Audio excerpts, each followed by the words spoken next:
Hey everybody, welcome back. It's Thursday night. Can you believe that? We've made it through almost the month of August. I am just so surprised at how fast time flies by. And like the old adage, time flies when you're having fun. Well, I could say that I was probably not having fun most of the time while working this week, but hey, I had a good time.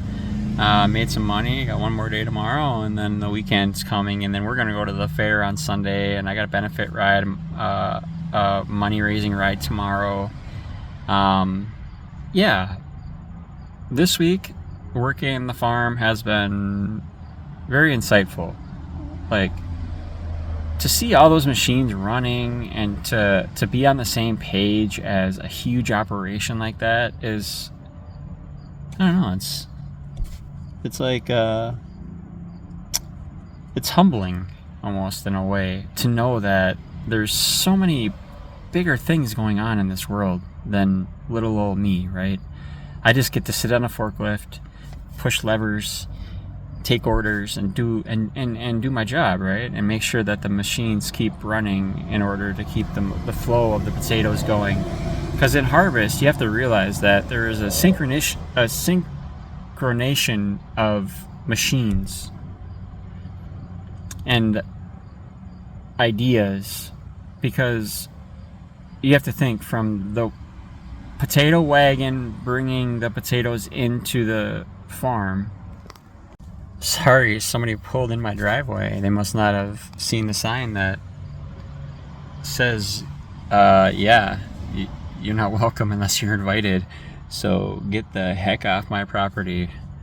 No, I'm not really like that. I just, people do that all the time, but I used to care because I used to be worried about people showing up, but somebody's going to show up, they're going to show up. I don't really worry about it anymore. We have cameras and we have enough security now to know that when somebody pulls in, we got a clear shot of their license plate. So if anybody wants to be that daring or that willing to come in and cause a problem with me, they're gonna get probably trouble back their way. I don't know. Maybe so, maybe not. I don't know.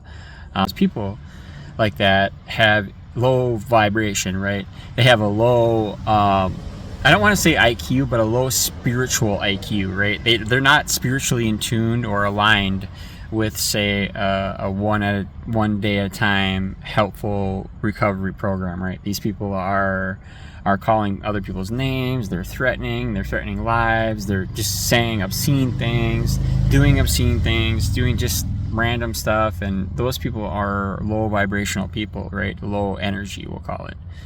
So when you share, a higher level of energy with somebody, you're going to be able to tell, because they're going to be less likely to speak, because people with a high spiritual energy like that are always listening, right, to receive. So one of the things that I noticed over time with my health, like my mental health, is that the more I listen, right, and the less I say, the more I get out of each situation. Now, sometimes you have to say stuff, right? Like, you have to respond. So you can't just sit mute all the time, and that's not what I'm asking you to do. But for me, in my life, my recovery depends on me almost saying the right thing at the right time, right? So for me, it's listen first, speak last. And that's really in tune with a lot of how Native American culture is too. I noticed that they really, really respect their elders, or they should. And in most they do. And so for me, that's kind of where it's at for me. It's like listening and then speaking if there is something to say. But if there's nothing to say, don't say anything. Don't feel like you have to be the first to say something, right? Don't feel like you have to be the first to break the ice and anything like that. That's not low energy type of behavior, but it's like patience. Like, you're so impatient that you have to say something, or it's so awkward that you can't handle it that you have to say something. But there's beauty in silence, right? And for us who are celebrating recovery every day from people, places, things, drugs, alcohol, behaviors. And one thing I've learned in my EMDR therapy is that we have to continually ground ourselves each day we have to take into consideration the things that are triggering us into these wild thoughts and uncontrollable thoughts. We'll have those, amen, we'll have those, but don't let those be so intrusive that they don't that you're not able to control them, because we in meditation should be learning that we watch thoughts pass by and we take what we need and we let go of what we don't, and we let that stuff pass by, and before you know it, you're on to the next, on to the next, on to the next. Take what you can, leave what you can, that sort of thing. So in meditation, there's a lot of mindfulness, and mindfulness just means basically in the Reader's Digest version of the descriptions or definitions, it's being present, right? It's not looking yesterday because it's history. Not looking at tomorrow because it's a mystery, right? Yesterday's history, tomorrow's a mystery. I don't know why I started talking about these things, but I wanted to touch base with you guys tonight because I had a really trying week. When you're working 12 to 14-hour days and you're only on Monday or Tuesday, you have a lot of stuff. Let's continue this in a second. We have a lot of stuff that we have to do in that time, and it takes a lot of energy, and we get really tired doing so. And so my wife just pulled up in the Dodge. To be continued. I'll continue this conversation after I eat dinner and shower. See you soon. To be continued, right? So here we are. I made it in. I didn't shower or eat yet. I wanted to come on and give this message before I did so. And, the other day I was reading in this book. It's called I'll Quit Tomorrow by Vernon Johnson. And it's a pretty good book. I'm about halfway through, and it said in the book yesterday that there's a huge misconception with people who are struggling with an addiction. Okay, whether that addiction is alcohol, drugs, it could be any number of things, right? We know that all addictions come in different forms and fashions and sizes, and it's tailored to each individual's traumas and struggles and that sort of thing. And we learn to live without those things, right? We have to, because we notice that after a while, those things start to negatively affect our health, our mental health, our spirit, our family, our job, our employment, everything, right? Our finances. And so there's a huge misconception with that, and that a lot of people say, hey, why can't you just quit? And the book explains that there is a common theme or thought within people who don't or haven't struggled with addictions themselves, or have had somebody in their lives that have struggled with addiction and or alcoholism. So what we're talking about is ignorance, right? And in this book, I'll Quit Tomorrow, it explains that we need a little extra grace, right? We as individuals who have been struggling, suffering, if you will, we're survivors, we're warriors, we're going to keep going onward and upward, don't get me wrong there, but we have to collect and acquire, right, good tools in order to live this out, right? So I've learned a lot in my treatments and in my therapy, and I go to therapy a couple times a week. I go to one EMDR therapy session, and then I do some counseling with my wife on another session. So there's a lots, right? I also have a recovery doctor, so I'm really plugged in to the support system that I need in order to stay successful. And some of the things that I do on a daily basis, I don't always equate to being success or to helping me be successful in recovery, but I have nailed it. I have nailed it down. I have kept journaling now, and I've looked back and I've noticed that some of these things, like journaling, meditating, self-talk, kindness, mindfulness, and being present and grounding and learning to use your five senses as a way of escaping these things that get us, triggers, relapse prevention tools that we need for our toolbox are mindfulness, being present, being grounded. Self-talk is critical. Allowing ourselves the space to make a mistake, right? And to not always be so darn hard on ourselves, right? Because when we are hard on ourselves, and I hear Tony Robbins speak about this all the time, Tony's talking about this, that we are what we put in, right? We're going to put out what we put in. So if we're always putting in garbage, that's what we're going to put out. And low energy, low vibrational people, low spiritually IQ people, right? People who are not in tune or unaligned with a spiritual program, they just think that everything is coincidence, happenstance, and it just everything just kind of happens, and the flow of life just kind of. It's like, are you kidding me? Like, really? There's purpose in every single thing that we see, that we say, that we hear, that we taste, that we touch. So when we talk about our five senses, right, we're talking about taste, see, hear, touch, and smell. So let me teach you something real quick before I go. Something that I've learned in my therapy. And I could get these senses wrong, but a lot of the times, like I said, it's tailored to each individual person, and it's going to be tailored to your recovery. So use it how you want to use it, and pick it up and put it in your toolbox if you want. So if you're having a hard time and you're going through something and something really bugging you and something gets in your craw and you're just like, and you're just, you're that, right? You're out of your window of tolerance, right? You're either really, really low and feeling low and nothing matters. I don't care, nothing, no one, just leave me the heck alone, right? Way low, way high. That feeling, right? Everything is about to happen and explode, and it's all about that moment, right? You're out of your window of tolerance, because if we were way down here in the middle, we would be like, all right, I see what you're saying there, I understand, let me, more practical and more, man, I can't think of the word, more practical and more, intangible for us who haven't really learned these things until later in life. And so what I'm going to teach you today is that we can come to terms with these things that happen, right? So we're going to stop, we're going to regroup, we're going to be familiar with the steps, okay? So you're going to do 5 things that you can see. You're going to visually pick out and acquire 5 different things that you can see, that you physically know is there, okay? You're going to pick 4 things that you can hear, or 5 things you can hear and 4 that you can see. You can switch it up. If you can't remember, just start with the 5, 4, 3, 2, 1. Okay, so 5 things that you can hear or see, right? 4 things that you can hear or see. But when we get down to 3 things that you can smell, okay?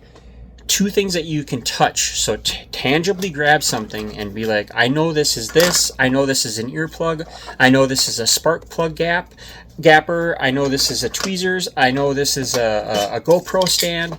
I know, just do what you can to grab and acquire things, because then you're distracted from the problem that is at hand. And then I'll tell you the last one, right? And one thing that you can taste, okay? You could open your mouth, you could take a deep breath, you may have gum in your mouth, maybe you have a mint, maybe you'd want to put a mint in your mouth, anything that you can taste. And then, you've taken the time to do that. So it's taken you an acquired set of time to do that, right? A specific amount of time to do that. And in that time, you are practicing mindfulness. So you are detaching from whatever it is that's going on in your life, the problem, and you're grounding yourself. You're practicing mindfulness. Can you believe that? So in this moment, you're not thinking about all that other crap. You're thinking about stuff that you can taste, things that you can grab, see, hear, smell, touch, right? Amen? So by the time you regain yourself and you get grounded again and you come back, oh yeah, that's right. Oh, there's a problem here.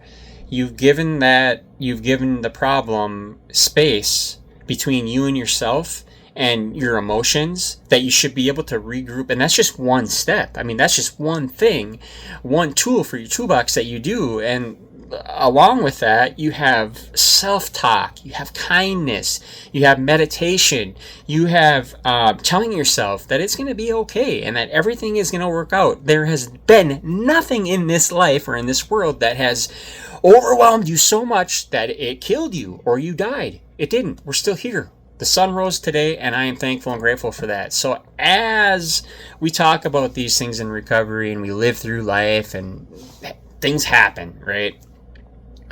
There's always a path forward where we didn't have to do the things that we used to do. And so this new path that we take, it seems really weird sometimes. It seems very unfamiliar.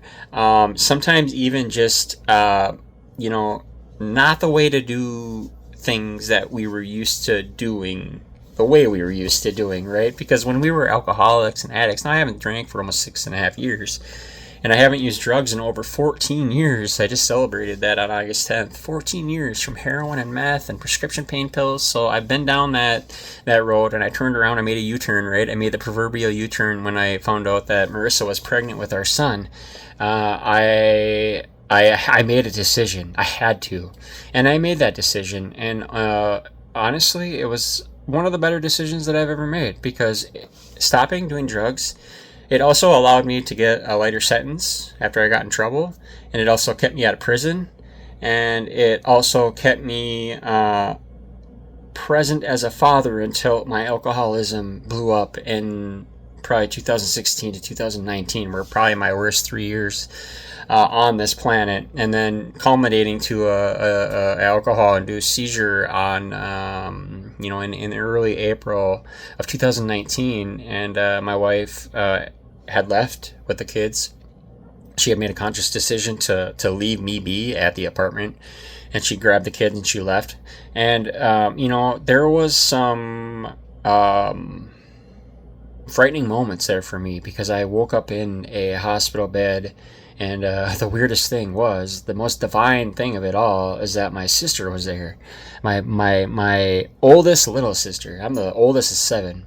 So my sister Nina was there, and she was telling me that, you got to change your life. Look what's happening. You have a wife and a kid, and you have kids, and you need to change. You need to change. And after a couple of days in detox and in the seizure ward thing, and then going to detox, my sister gave me a ride home, and something she said stuck with me. And I subsequently went to my last 30-day treatment after that, and got my life back on track. And here we are, 6.5 years later, 6 and 3 months later.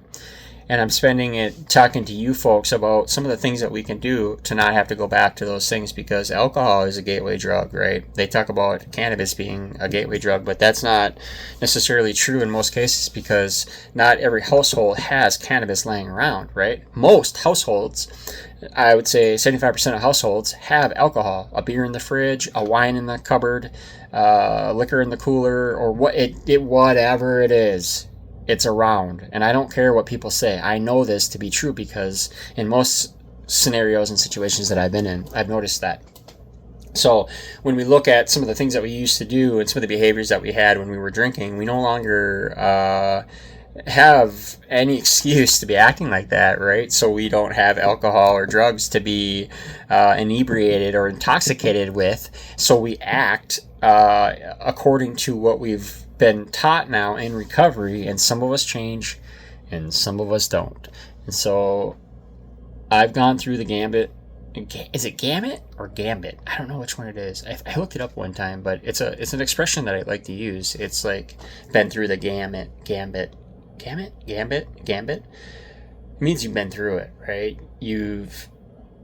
And it's almost like, it takes me a minute to sometimes realize how far I've come. I don't oftentimes sit and think and wonder about all the things in my life, right? I honestly, truly try to live one day at a time. Yes, things happened yesterday and last week and the week before, and those are distant memories to me now. But what really matters to me is how I act and behave and am perceived today, right? Because that's all we have is today. So in our spiritual, I don't want to say wisdom, but in our spiritual knowledge, we should learn that there is a practical way to not use alcohol, illegal drugs, narcotics, meth, heroin, prescription pills, fentanyl, all the stuff that's out there. When you start something and you start doing something, if you're anything like me, I have a very addictive personality. So for me, I'll Quit Tomorrow is like the best book to be reading right now, because I quit chewing when Zoe died in November, and I haven't gone back to chewing tobacco. And I almost bought On pouches the other day because I felt like it would give me some sort of like boost that I needed, but I got by without it, and I've been really proud of myself because when you're doing heavy machinery operating and forklift and all this around equipment and machine, you really got to be on your game. You really got to be on point, and I take pride in being a safe person.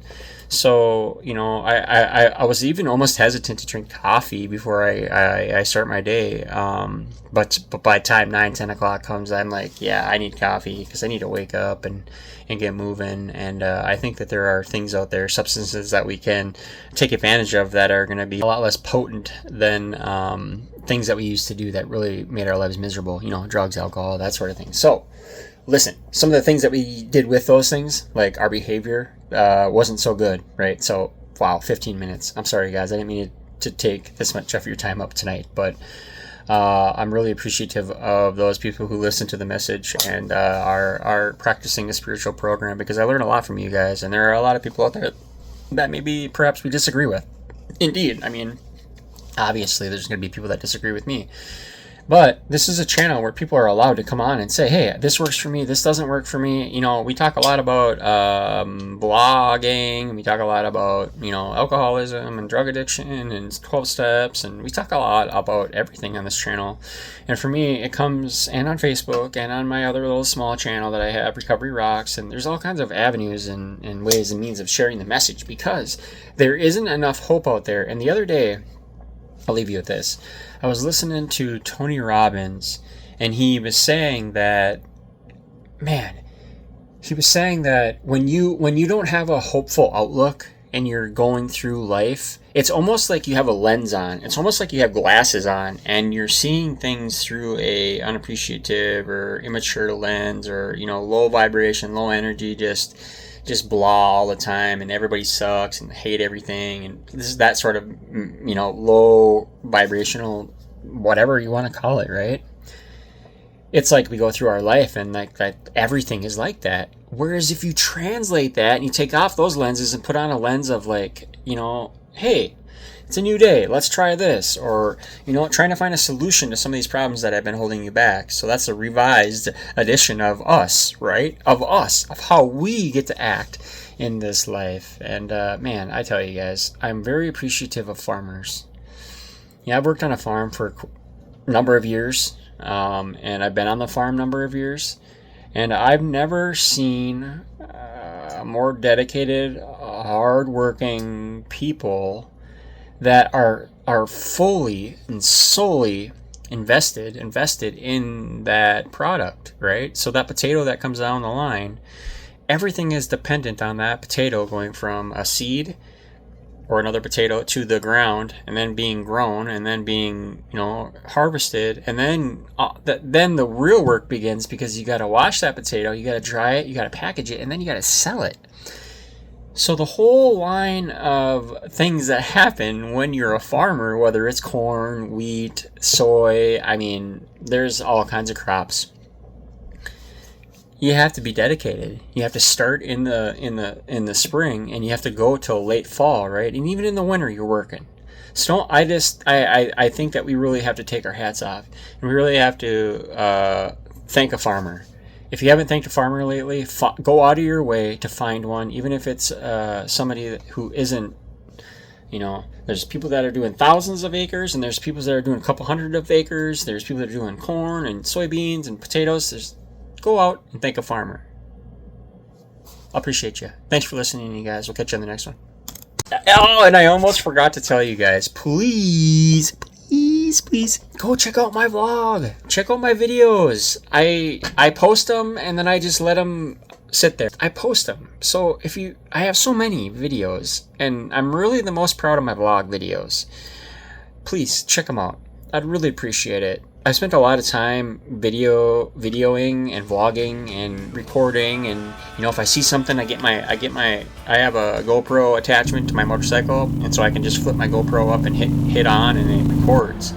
So every time I see something, or I'm thinking, oh, that'd be really good to get, when we're going into a new state. I mean, I've been this year alone, I've been in Iowa, Wisconsin, North Dakota, South Dakota, Wyoming, Montana, Missouri, Oklahoma, Texas. I think there's one more in there. All on my motorcycle, and I went to Texas twice. Once with my family, and then once with another gentleman that I brought down there this spring in April. Listen, you guys, I can't be more excited about life. Things don't always appear to be perfect, and that's okay. We don't need things to be perfect. What we need them to be is functional for us, right? We need a practical way of not doing the things that we used to do, so we can enjoy some of these things, like a vlog or like a motorcycle trip, or doing some of the things that you're gonna find are really gonna bring you peace and serenity and help and hope. Love you. See ya.